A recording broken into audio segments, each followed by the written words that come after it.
with myself, your host, Prash Katecha, founder of Stress to Success.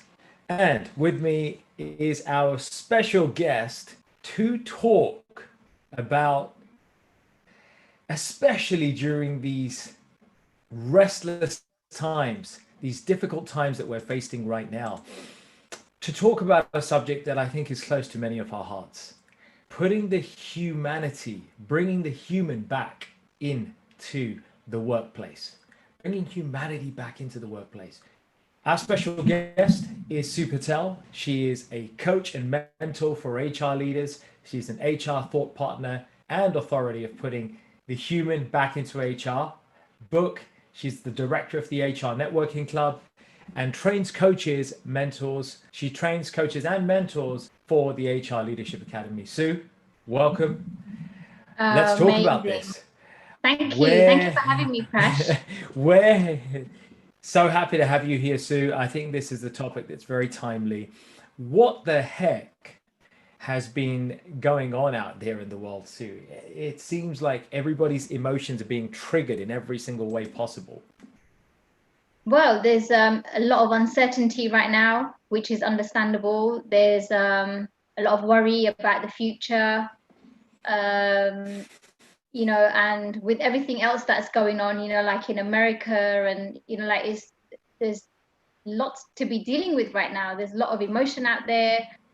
People are worried, and they're in a position of lots of uncertainty about, and I think it's very easy, isn't it, to kind of go into the where is the world Yeah, going, what's happening in the world, and all of that kind of stuff, to get really consumed by lots of different emotions. But I think we have to handle it and not get overwhelmed by it. We kind of got to just take it from a place of, what can I be responsible for? What can I do?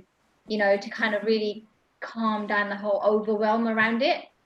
yeah, absolutely. I think it's otherwise it's very easy to get into that state where we think, there's nothing, that state of helplessness. But Yeah.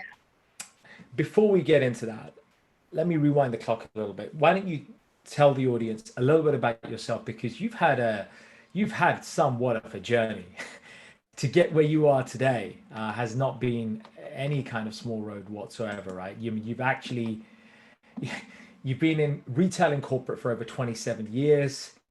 I Yeah. know that this wasn't always your mission. Tell us a little bit about that journey as a single parent, as somebody who's actually been through the various sectors. Yeah, awesome. Thank you. So, my journey, if I just tell you a little bit about my background, I've been born and brought up in an Asian family. My parents came from India in the 70s. My mom literally married my dad with never having met him. She's got no family over here to support her or whatever, and kind of just thrown into married life, had me at 17, so it's been Right. pretty hectic for my family, really. But along the journey, if I just give you a quick rundown of like my timeline, really, at the age, very young age, we lived in rented accommodation, my family. My parents had to get money together, borrow money from family and friends to put a mortgage down back in the late 70s, early 80s. I remember being bullied by the landlord's daughter at one point, and not knowing how to deal with it. And again, I thought my parents would be able to help me in that situation, but not putting pressure on them, because they were already in a situation where they're having to live in someone else's home. Right. And then to have to go to them and say, like, what's going on with your children, bullying my children, it just doesn't work. So at very early age, my parents taught me around diplomacy and tolerating, and Yeah. just kind of being tactful around, respecting where we're at in life, you know. And then following on from that, going to school at a young age in the 70s, early 80s, being having Hmm. racist attacks. I I remember that. remember this. I remember this skinhead at the end of the corner of a street where every day we kind of went to school, and he used to terrorize us on his motorbike, chasing us down the street, calling us packies and all of that kind of stuff. And it was just terrifying, but I knew I had to do it every single day and face that every single day. And there was nothing I could do or tell anyone because I didn't want to stress my parents out any more than what Right. they already were dealing with, you know.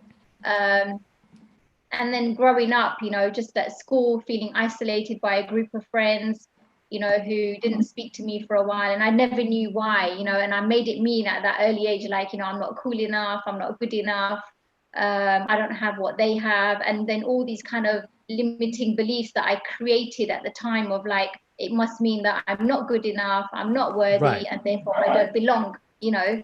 And those kinds of beliefs, I guess, have kind of, they stayed with me, or even on, you know, as things, Right. you, as life goes on, you kind of come through other challenges, they just stack up, don't they? See, I knew I wasn't good Yeah. enough. See, I knew I wasn't worthy enough. So you start finding more, don't you? But the one thing that I did find was that, you know, my passion for helping people, you know, it doesn't matter what I'm dealing with, like my passion, like, you know, for helping people was like, it doesn't matter what I'm dealing with. If you need help, I'm here for you. Like that was just a natural given for me, you know, like a natural sense of leadership, if you like. You know, I was able to put whatever I was dealing with to the side and help. You And know, like I helped my mum at the age of 14. My parents divorced, you know, and I was like, it doesn't matter what I'm dealing with here. I need to support my mum, you know. And so I did. I got amazing. a job back in those days. You know, you could work at the age of 14. You know, got a little side job in a medicine factory, packing medicine, and supporting my mom with money. And yeah, you know, having to deal with the fact that my dad left at the age of 14, and then, you know, never to see him again for a few years. You know, he didn't contact us or whatever because, you know, he had his new life to live. And again, you know, now, you know, I've, you know, got in touch with him and we've got a great relationship. But at the time, that wasn't easy because that just It gave me wasn't. more ammunition, if you like, or more fuel to the fire of I'm not good enough or worthy enough to have that attention from my dad or whatever, you know. So all these kinds of things kind of created a person who was lacking in, you know, self-belief, confidence, and, you know, I suppose at the time the leadership to go and create something new. So Right. I kind of then just did whatever I needed to do as a minimum. You know, I got a job and that was my life, and, you know, just kind of did what everybody else did, just want, because then it gave me a sense of acceptance, right? Okay. But So I'm getting the picture here. How you built yourself up, and I can see a lot of parallels. We spoke about this off camera about some of the parallels I had, with racism, a lot of racism, bullying, hardship, poverty, and these were themes. I got into gangs as a result, and there were gang wars. Holy smokes, you remember those maybe? So I had this kind of background, but I think the desire to better myself and pull myself out of that scenario, drove me to the direction that I did. Firstly, in the corporate arena, and then rising up the corporate ladder, becoming a leader of people, working across different continents, and then into this space where I'm passionate about helping people. And that's what I wanted to hone in on. What's taken you, and bringing us bang onto the current scenario. What's taken you from that journey, and your desire to want to better yourself and help other people into this role that you're playing right now, as an HR expert and somebody who really values yeah. the importance of bringing humanity into the workplace? So I found my salvation when I started my job at Tesco at 16, right? I find myself amongst amazing management, people who really started to believe in me. And I really thrived with recognition and acknowledgement of what I was delivering. And also, I found my sense of I can really motivate people, I can really help people. And just through my journey at Tesco, I progressed, you know.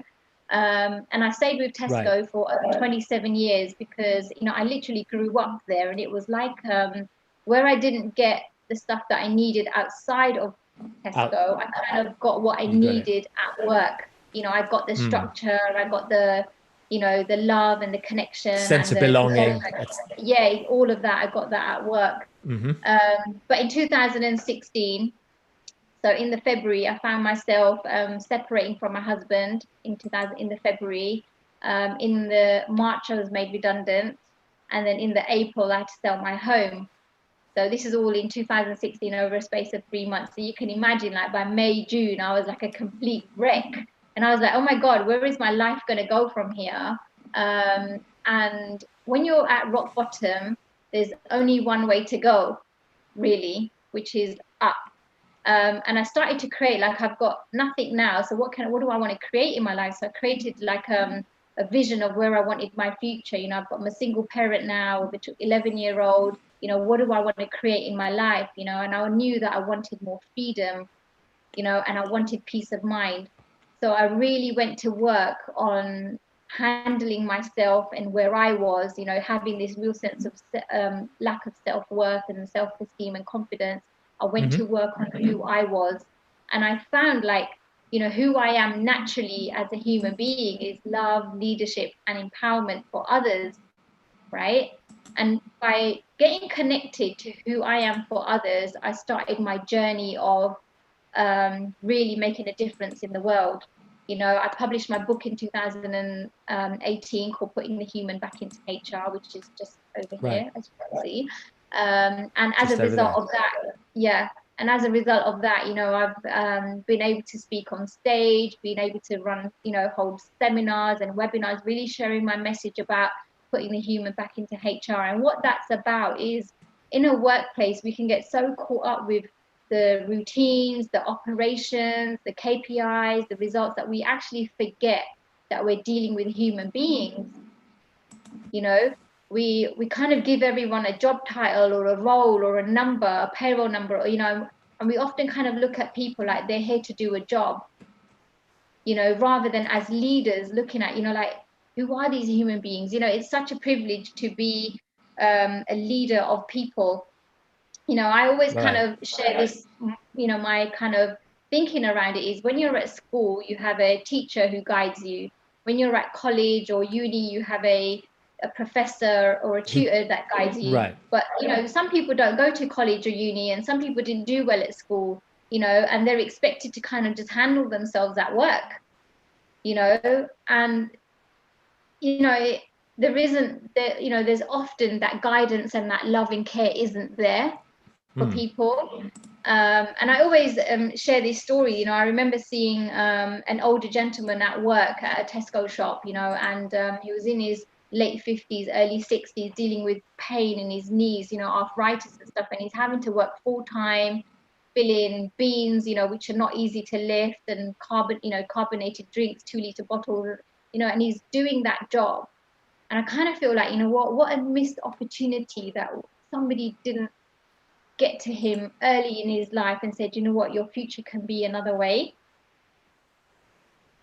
Um, Right. and, you So know, being in HR, like, that's such a great opportunity to be able to see where people are and help guide them and create, or, you know, provide a little light in their life to say, you know what, your future can be different.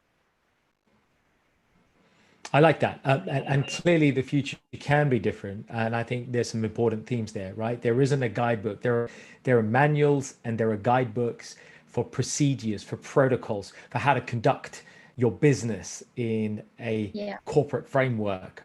And anybody who works in corporate or SMEs will have had some sort of training in that regard. But that other side, the human side, how to actually conduct yourself in a way that brings out the best in you, how to be a leader. And let's come on to that in a minute, that we're all leaders in some way.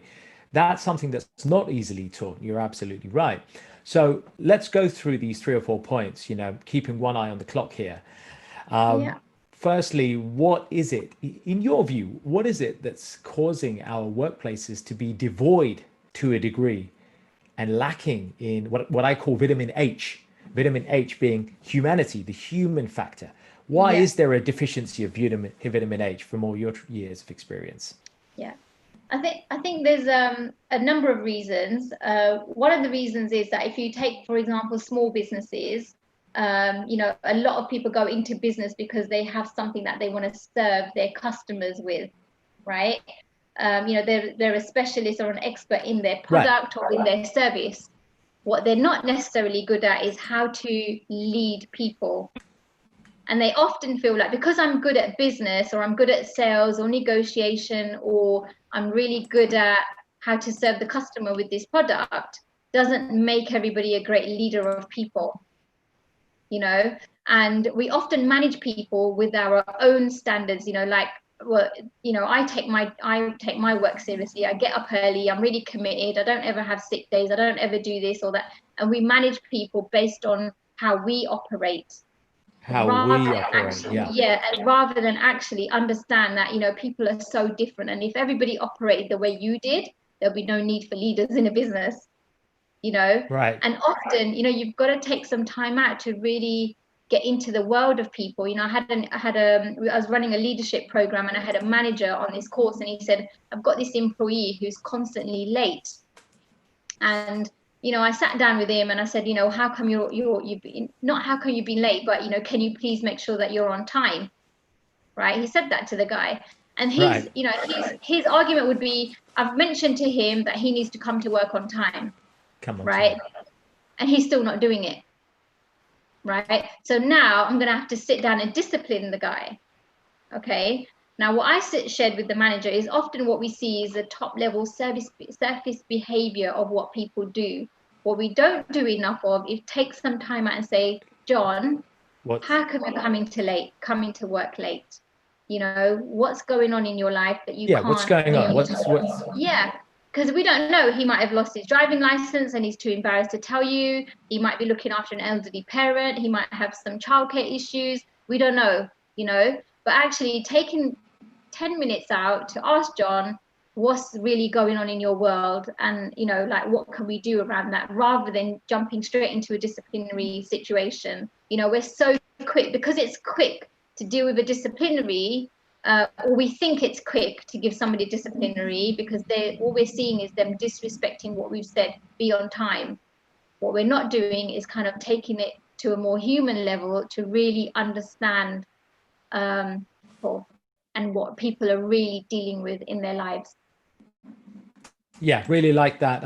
I think there's some very valuable points there, and you know, I guess certainly when I'm working with people, a lot of the clients, from a leadership perspective as well, I think it's important that people flex their empathy muscle. And Yeah. unfortunately, sometimes what I find is leaders that I work with admitted, you know, find it hard to admit that they're working from ego rather than empathy, right? They're acting from a Mm. platform of ego because that's their default MOD, that's their default modus operandi, to be acting from a platform of, because you got to have a certain gravitas about you to be that kind of leader. And so sometimes it's easier to act from a place of ego rather than putting that aside and actually, as you say, empathizing and actually being a little bit more humane and a little bit more inquisitive about what might be happening for them, and not judging their standard or performance by your own or by everyone else's, and recognizing that we 100%. are of course human, and therefore, you know, we may have our failings that come with that. So we've talked about that. I mean, let's talk about, we touched on leaders, let's talk about how we can start to see every leader, every employee as a leader of some sort in their own right. Yeah, you know, what I believe is, you know, often in a work environment, you know, we as leaders or managers often feel like we have to manage performance, Right. right? But actually, if you think about it, whose accountability should performance be? Should be with the individual. It ought to always be with the performer, with the individual. They should be Exactly that, held isn't it? accountable Exactly for that. themselves, So right? what we Yeah. don't do is hold people accountable for their own performance. And that means, you know, like creating a culture within a business that, you know, we're creating leaders, right? So whenever I've worked in a corporate space, yeah, my job description is my job and I'm accountable for that job. So for me, it's like when I go to my review, in fact, I don't even go to my review. Like, I'm like with my boss saying, when's my review? Because I want to talk to you about what I've contributed here, right? Right. Now imagine if we could get every employee in every organization to be that accountable for their job role, right? A manager's job is done deal if we can get every employee in organizations to operate in that, on that level. you know. Hmm. And the way to I do like that it. is that, you know, is the way to do that is to provide a space for people to be leaders, whereas often managers are feeling threatened when people are operating at that level, or, you know, they're not supporting their growth. You know, I'm managing a team of people, and even in that team, although everyone, you know, they're my team, like I'm the leader in that team, I'm listen to everyone in my team as a leader. Right. Yeah, they've all got their accountabilities and they all know what they need to be doing. And there's going to be times when there's stuff going on in their lives that they're not performing. So that's time for me to kind of say, okay, guys, you know, you know, let me check in with Kate and see what's going on with her. You know, they'll pick up the Right. phone to Kate and say, right, Kate, what's going on? What are you dealing with? How can I support you? And then putting the court back into Kate's shoes, and, you know, the ball back into Kate's court, if you like, and saying, okay, what do you need to do next to take accountability for this, to take responsibility for what you're doing? See, now I like this because I really resonate with this because, and I'm a big fan of that phrase, extreme ownership, and not enough people are applying that in the corporate workspace. Terms comes from military author Jocko Willink, big fan. Yeah, Hopefully, have him on our podcast early next year now when he comes to the UK. But Jocko amazing. Willink is an incredible guy, ex-Navy SEAL, and he wrote a book about extreme ownership. And he explained how leaders are not just the people at the top of the food chain in organizations, but every one of us in and out of the workplace need to start to see ourselves as leaders, leaders who are able to take organizations forward, and the organizational unit of the family. It's still an organizational unit. Being able to step 100%. into that role and then having that ownership and accountability that I am responsible for myself. I may not be able to always control everything around me, and that's one of the tools we teach in our coaching around around circles of influence, and where we know that we need to be able to surrender and let go a little bit. But then those things that within our capability, we need to be able to be accountable for and build that accountability and then reflect that, which nicely leads me to the next question, which is how can we be, for you, how do you teach your clients to be the change they want to see, right? Because if we can become better exemplars of what we want, then there's a greater chance, right? Example is better 100%. than precept. 100%. And it's all about, you know, taking it back to that accountability of performance. So even as leaders, we need to be accountable. Like if there's people in our team that are not performing, as leaders, we've got to take accountability for that. You Right. know, is our leadership providing them with what they need to perform as well? What they need. Yeah. And one of the things that, you know, for me is really, really important as a leader is actually, you know, what are my goals? Where's my vision? And who am I for the team? Right. But also it's providing the team with the space of saying, well, who are you for the team? You know, creating that team unity Yeah. is really important. And often you know, we talk about people who are, you know, we're constantly human doings, aren't we? Where we've got a list of things that we're always doing, and, you know, we want to hit our KPIs, or we want to have the promotion, the money, the house, the car, all of that kind of stuff. And we're always operating from what we want to have in Right. our lives, right? So we then do the things that we think we need to do to have those things, Right. so that one day we can be happy and satisfied and calm and loving and joyful and all of that stuff. But imagine if Yeah. we were being that now, right? If we were being calm, if we were being fulfilled, if we were being loving and we were being joy now, and we started with that, the things that we'd be doing would be very different to operating from what we want to have in our lives. You I know, love we'd be it. listening to people, we'll be taking care of our own health and well-being, we'll be, you know, building leaders, we'll be supportive, we'll be, you know, like all of that. Yeah. And then You're to reach speaking my those language. KPIs Totally. feels less of a struggle than what it feels like if you're constantly having to battle against what you want to have in your life. Actually, it all just comes from being. Is who do you need to be as a leader In order to to serve. create change, to create Right. more leaders in the business? Yeah, I love that totally. I mean, this falls right into my lap as a, as an area of interest and expertise, conscious leadership. And within Yeah, conscious leadership, we talk about some of these themes, right? About being rather than doing. and Yeah. living in that space of being, even though some of that being may not be there. So to a degree, there's almost a need to have that embrace, healthily embrace a little bit of that fake it till you make it, because you want to be able to Yeah. embody as if you've already achieved that state to a degree, and allow yourself to fill Yeah. up, because when you fill yourself up with that and you put your mind to that, your RAS, your reticular activating system starts to trigger you and direct you towards that sort of behavior. And so now your behavior starts to reflect as if you're already this calm, not Zen like, but you're a calm, balanced, well poised leader. So, Yeah. nicely leading into this theme and staying on this theme about conscious leadership that you've nicely segued into, how, how can we create a culture of learning, sharing, and openness? And what role does vulnerability play in this? I really want to ask that question, as an HR expert as well. How important is it for a leader to be vulnerable as part of creating that culture of sharing and openness? Yeah, I think it's so important. Prash, I'm going to be honest with you. Like I've started to share some videos on LinkedIn recently about, my past and, sharing a sense of vulnerability about experiences that I've had.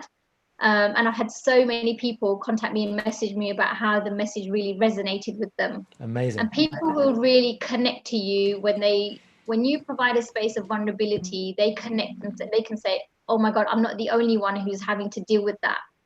But Right. often we're walking around in this bubble thinking we're the only ones who ever had to deal with this situation. Nobody else knows, and I'm going to be judged on it if I share it. So Especially then if I'm a nobody leader, shares. So then, right? I yeah, mean, and nobody shares because they think that, oh, people are going to think I'm weak, or that, it's really bad what's happened in your past, all of that kind of stuff. I've had some really, really tough challenges in my past, but I share them openly in the right space. I share about being bullied. I share about, racism, back in the day, and I'm kind of all complete with all that now, that I don't have that in my space, in my energy now, but sharing from, that these are some of the things that I've had to deal with, but I've overcome them. And now I'm in a complete place of acceptance for everything that's happened in my life. Now I can so we provide. touched on the So yeah, I was just going to say, now I can provide a space where other people can resonate with what I'm saying and provide a space for them also to share their vulnerability. yeah, really like that. And I was about to summarize, because you hit on another good theme. We've talked about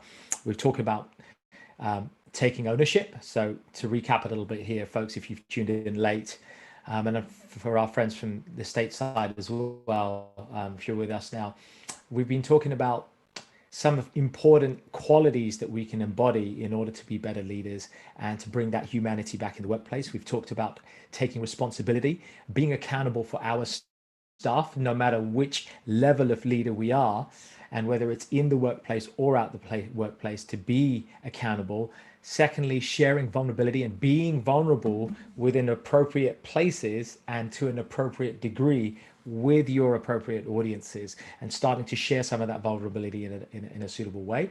And thirdly, you've talked on another beautiful theme about acceptance. And I guess acceptance, of course, doesn't just mean acceptance of, is twofold, right? It's a self-acceptance, right? This is an Yeah, important quality in emotional intelligence, self-acceptance and self-regulation, but it's also acceptance of others as they are. And this is the thing, we don't see other people as they are. We see people as we are. And that's the damn problem right here. Like, yeah, we're so damn busy seeing people and measuring them against our yardstick or the corporate yardstick, and then we give them some stick. We're giving them stick because they're not following the corporate line, instead of actually saying, well, hang on a second, how closely are their values aligned to the culture? What can we yeah, do to bring our culture and our stuff over here closer to where they are over here? And what yeah, can we do to now move them from that position? And again, that's about acceptance. It is about acceptability. So now you're getting fired up, and I'm mindful of the time. We've talked about some of these tactics now. What about restoring? And this naturally falls into it, really. As we've talked about, these things will naturally lead to better engagement, right? So let's talk a 100%. little bit about engagement and productivity, innovativeness. Any other particular things that you'd like to share that can help to restore innovation, engagement, and productivity. And I'll share a couple as well. Yeah, 100%. I've in my book I talk about the achieve model under performance, and the first thing in that is the A stands for accountability, and making sure that the accountability sits with the performer and not with the manager. I think that's so, so important. The C Nice. stands for contribution. So do they know how they what they do, how it contributes to the bigger picture, the business, to the leaders, to everybody in the organization, and making Right. that really clear. C is, sorry, that was C. And then H is a really, really important one is, do we ever ask people what are Mm. their hopes and their aims for their life? Ooh, Yeah. like it. So in an organization, we often don't do that, and it's got to be twofold. Imagine if your manager came to you and said, right, what do you want from your life? What do you want to see in your future? And how can I help you? Is helping people see a vision for their future is like so powerful, so, so powerful. So that's the H. The I is the let's help people implement the things that they want to implement in their life to create, deliver on this vision that they want, right? And also to implement, their goals and their objectives in the business that are going to really help grow the business and the people within the organization. The E stands for education. We often don't do enough around educating our teams because we're worried that if we educate them, they're going to take that education and leave. So we don't invest in them, Common, or we don't common think that concern. it's a necessity. Training and development is often the last thing on anyone's agenda, or it needs to be probably one of the top priorities. The V is the Unfortunately, even more so at the validation. time. Yeah. So V is validation. We often do appraisals and reviews because it's a great way to beat people up or give feedback or whatever, rather than actually saying, how are you getting on? And actually, I want to really give you some awesome feedback, Yeah, like with how you're doing, right? And then the final E is elevation, is, what do we do to really elevate people? How do we recognize people? And, public raise them up. recognition, public Love that. acknowledgement, just and meaningful acknowledgement, really making it individual, can go a long way. So yeah, those steps are really, really fundamental to improving productivity and performance within the organization. Absolutely fantastic. And what we'll do is, Sue, we'll have you just quickly recap the meaning of that acronym one more time, just before we wrap up. But before we wrap up, there's a bunch of questions that have been coming in, and I want to just acknowledge some of these. Quick shout out to Amy Howe, who joins us. Amy, who is a HR manager at Awesome Merchandise. Amy, thanks for joining in. She's asking, how do you balance the human side in the process? We often get employees who only do the bare minimum once it hits 5 p.m., then they're straight out the door. Whereas she herself, as an example, stays way late, may finish, last. How do you deal with both without one or the other getting favored, is what she's asking. Yeah. I think if you're asking as an individual, like for yourself, it's really like for you to really. So this is what happens is that we get so bogged down as an individual on the doing, on the task that we have at hand, that we feel Yeah, like this is, if we're constantly doing, then that means we're progressing. But actually, we're often, all the things that we're doing on our things to do list is a maintenance checklist, to maintain life, is not to progress, right? So if you say we spend 70% of our time on tasks, on doing, we probably spend about 20% of time building relationships, meaningful relationships. There's only 10% of time left for us, for our development, for who we are and our progression, right? And it's actually the way to balance anything in life is to put all of that in some sort of order. The sweet spot is to have enough time for our own development, right, managing what our goals are, where we're going, who we need to do, who we need to be, what we need to learn. It's not a quick fix, it's a plan you've got to create, right? right. Around your development and where you're going. So many HR professionals don't have a plan for their next role, their role after that. They're kind of just going around like in a hamster wheel, doing the same thing every day, day in, day out. Yeah. And then what we're doing is, because we're doing that, we're expecting the people in that organization to also do that. Right. Yeah, that's a really good distinction there. Another question that's shown up, just following on from that, is what would be a top tip in trying to train new line managers about putting the human back into HR? Yet on the flip side, know when to have that authority that they also need in order to make sure that things don't go out. Yeah. There's no quick fix for any of this. It's all a process, right? You know, if it's really kind of contradictory. In one way we're saying let's be human, but then we're saying, well, it's kind of a process, right? But fundamentally, like as a HR professional, I'm going to explain, like just kind of share how I did it with every line manager that I had in, you know, kind of working in the organization that I was with. I sat down and used that achieve model with them, Right. right? So here's your accountability. You know, this is your job. This is what you've got to do. This is, you know, it's yours. It's not mine. It's not your boss's. It's Yes. yours. Yeah. Here are, you know, let's work together and, you know, talk about your contribution to the business, the people, and to yourself. But let's also talk about what you want in your life and how it's going to help you. What do you, because when people Yeah, know your what's in it hopes, for right? them, yeah, The when people hopes. know what there's something in it for them, like how are they going to perform? They're going to How improve. engaged are they going to be? And when they know that you as their manager actually care about them, they're going to want to do it. You Yeah, know, and what we can do in HR to really help managers be that way is be a role model and set the example. If we operate that way with our line managers, they will then go and do it that way with their people. yeah, I really like that. I think that's a great example and a nice time to bring a little summary of Achieve. Run us by your Achieve model again, would you, Sue, for everyone here who's tuned in? Cool. So the A for so the A in the achieve model, the starting point is accountability. So that's the first point that you need to start with, right? Is the accountability for performance need to be on the performer and the individual. Is Okay. don't take it on as a manager. It's not your job to manage someone's performance. Because if you do take that on, that's when it gets difficult. Your job as a line manager gets difficult. Right. So that's the A. C is contribution, that Mm-hmm. everybody is clear on their contribution to the business, the people, and to themselves. What are the Yeah. goals? What are the objectives? What KPIs are in place? And what do they need to contribute to deliver on those? Right. Right. The H is hopes. Hope. We touched on Let's that. help people identify, you know, like, and really get connected to their own hopes and their own dreams, like what they want for their future. And Right. let's really get into people's worlds, right? Mm-hmm. You know, for me, it's really rewarding that I contributed to somebody's future, you know, that they empowered themselves to go and live a better life with their families, Right. you know. So really help people get connected to their own hopes and help them believe that they too can have what they want.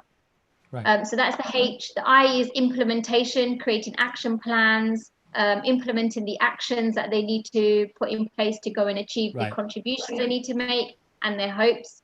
The E is education. So what courses do they need to go on? What skills do they need to have? What qualifications do they need to have to be able to deliver on those? V is validation. So a review of how they're getting on. Let's, And recognition. yeah.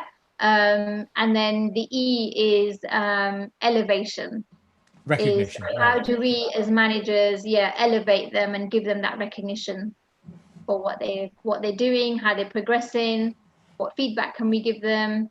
Is it more money? Is it a different role? Is it like you know, whatever it doesn't need to be Right. monetary, it could be whatever. But yeah, Yeah. just having that acknowledgement, isn't it, goes a long way. Absolutely. And by doing that, you're increasing, applying this model, and it so beautifully synthesizes nicely with, my method of emotional and consciousness intelligence weaved together because it speaks to that emotional side of a person. It speaks to our consciousness. It speaks to the need that everyone has for validation, for recognition, for being able to feel that their contributions are actually helping a bigger cause. And that's how you bring people in. I think 100%. your Achieve model is a great way to do that.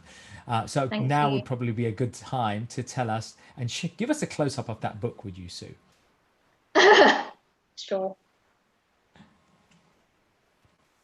There you go. In fact, I've got let me just read a little quote here that a friend of mine gave me a review on. You know, she said, "This book does an exceptional job of bringing back the accountability, responsibility, and honor of leadership to our consciousness." So it ties in So very good. nicely with the work that you're doing. But Yeah, yeah, so so good. it's putting the human back into HR. The book is for HR professionals. And the strap line is success as a HR professional begins with you. And I think in an organization, often HR professionals are waiting for their bosses, their company, or whatever to develop them, to contribute to their, their growth, if you like. Right. And actually, it's about taking hold of your development and bringing it in, and you creating your path. I always remember a young store manager, and I, having a conversation with him saying, how come you're so driven? Like, how come you're where you are when you're so young? And he said, Sue, because I know my path. Right? There's so many people in HR, for example, who don't have a path. They don't know where their next role is or their next role. And it's so important to have your path mapped out for you. And let me just add to that. I think, coming in from a conscious perspective, it's to know your past and know your path. 100%. By knowing your past, you can develop a sense of gratitude and a sense of accomplishment of what you've endured and what you've actually won in order to get to where you are. By looking back at our past victories and our past mistakes, which are not mistakes, they're only lessons. One of our previous guests, we just had this chat last week about it. By looking back at our past with that lens of wisdom, that we've had victories, we've achieved this, we've had these mistakes, but we've learned from them, we start to back ourselves up more. And as we back ourselves up, we're able to carve out the vision of what that path ahead looks like, which beautifully just fills 100%. Into what your book is saying.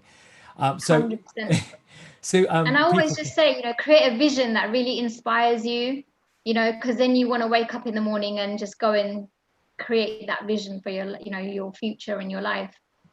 Yeah, makes so much sense. Even when the going gets tough, I think that vision needs to be held top of mind and it gets us through the day. So we've got your book. Obviously, folks, you can reach out to Sue directly.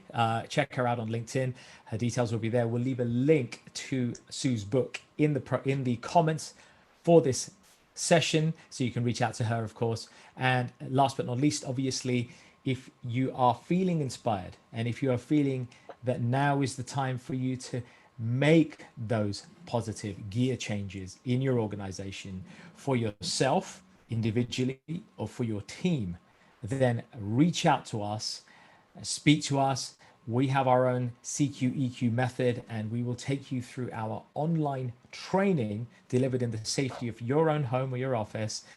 And Sue can do the same, where we will work with you individually or as a team to help you to make these positive shifts, to bring the H, the vitamin H, the H of humanity back into your organization, raise the engagement, the innovation, and the productivity, and the loyalty and fulfillment of your team and everybody around you. And it will be infectious in a positive way. That's it from me. Amazing. Sue, thank you for being with us. Amazing. Thank you so much for having me. It's been a real pleasure. It's been a real pleasure, and it's been great to have people from 3 different continents tune in here. Really excited about that. So we've had a real good show. Folks, as always, leave your comments, questions in the feed, and we will try and get back to any that we haven't answered in the course of time.